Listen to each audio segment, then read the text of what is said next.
बच्चों, welcome to mathematics with Shivani. आज के लेक्चर में भी हम शॉर्ट ट्रिक्स करेंगे और शॉर्ट ट्रिक्स करेंगे हम प्रोग्रेशन जैसे एपी, जीपी, एचपी, इन सब के क्वेश्चंस में शॉर्ट ट्रिक्स क्या लगा सकते हैं, ये मैं आपको फिलहाल अपने लेक्चर्स में बता रही हूँ। ठीक है, तो ये ट्रिक्स करने से पहले एक बहुत इंपॉर्टेंट सा क्वेश्चन है जो हर बार रह जाता है, जो मैं आपको करवाना चाहती हूँ। पहले वो कर लेते हैं। वो है रेकरिंग डेसिमल्स का। रेकरिंग डेसिमल्स मतलब ऐसे डेसिमल्स जो बार बार आते हैं, रिपीट होते हैं, बार वाले क्वेश्चन जिनके ऊपर बार लगा दिया जाता है। हम पढ़ते आ रहे हैं छोटी क्लासेस से। अच्छा, एक क्वेश्चन ना बार बार कॉम्पिटिटिव एग्जाम में आता है, एक particular type of question. For example आप देखिए आपकी स्क्रीन पर, राइट, क्या है द फ्रैक्शनल वैल्यू ऑफ 0.125 बार।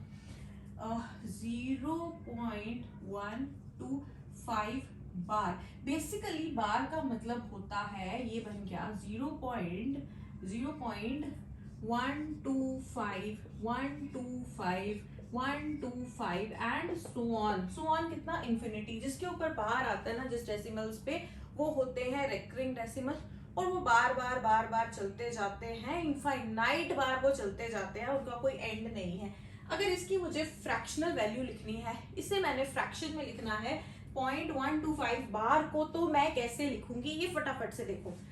बहुत इजी है। 0.125 बार हो जाएगा 125 minus 0 upon 999। So this is 125 upon 999। ये आएगी इसकी फ्रैक्शनल वैल्यू। मगर ये आई कैसे, क्या किया मैंने, देखो मैंने क्या किया, नंबर में से पॉइंट भी हटा दिया, बार भी हटा दिया, तो क्या बन जाएगा 125। पॉइंट भी हट गया, बार भी हट गया, माइनस कर दिया वो डिजिट जिन पे बार नहीं है। किस पे नहीं है, जीरो पर नहीं है।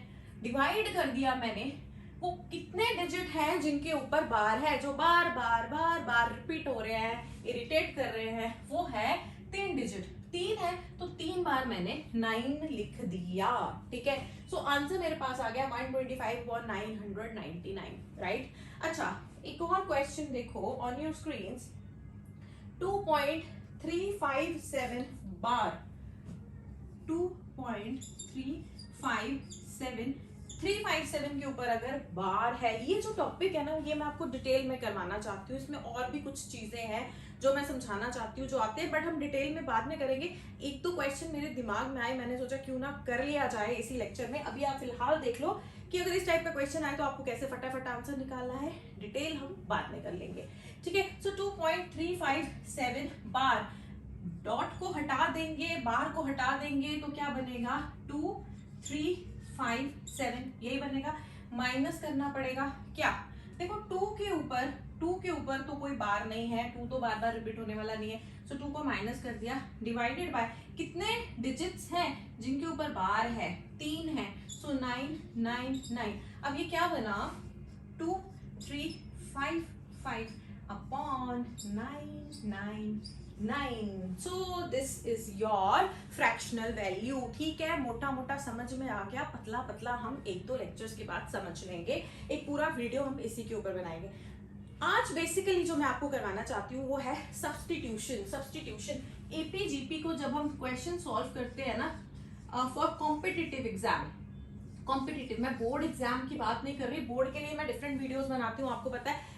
कॉम्पिटिटिव एग्जाम, एनडीए, जेई या और कोई इंजीनियरिंग एग्जाम, उनमें सब्स्टिट्यूशन एक बहुत रोल प्ले करता है। ठीक है, सब्स्टिट्यूशन मतलब आपको शॉर्ट में क्वेश्चन करना है, कुछ सब्स्टिट्यूट कर देनी है, एन की वैल्यू।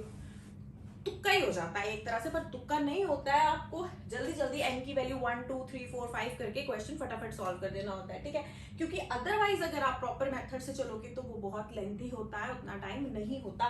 चलो सब्स्टिट्यूशन के कुछ क्वेश्चन करते हैं, कुछ समझते हैं। देखिए ऑन योर स्क्रीन आप पढ़िए, द क्वेश्चन इज कि if Sn denotes the sum of n terms of an AP, then Sn plus 3 minus 3 Sn plus 2 plus 3 Sn plus 1 minus Sn equal to, ठीक है, क्या है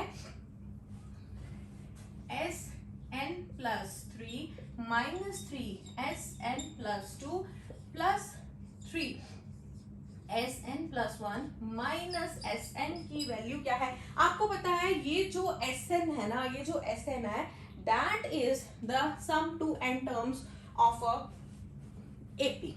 ठीक है, एपी की बात चल रही है, ठीक है, एपी जो क्वेश्चन है एपी का क्वेश्चन है और इसमें एस एन जो है that is sum to N terms. ठीक है, अब इसकी वैल्यू क्या आएगी? ये तो जनरल है। अब आप अगर जनरल निकालने जाओ तो आप एस एन करोगे, एस एन प्लस वन हो जाएगा, S N plus T N plus one, S N plus two हो जाएगा, उसमें दो टर्म्स ऐड हो जाएंगे एस एन में।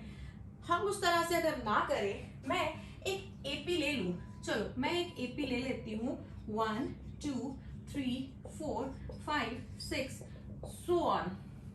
वैसे तो ये सीक्वेंस है, आप सम भी ले सकते हैं, सीरीज भी ले सकते हैं, मैं तो सिर्फ समझाने के लिए बोल रही हूँ, कुछ भी करिए। ठीक है, सो अगर मेरे पास ये एपी आ रही है जिसमें आपका आ रहा है 1 plus 2 plus 3 plus 4 plus 5 plus 6, इस तरह से लो, या फिर आप सीक्वेंस ले लो 1 2 3 4 5 6, समझने के लिए बोल रही हूँ मैं आपको।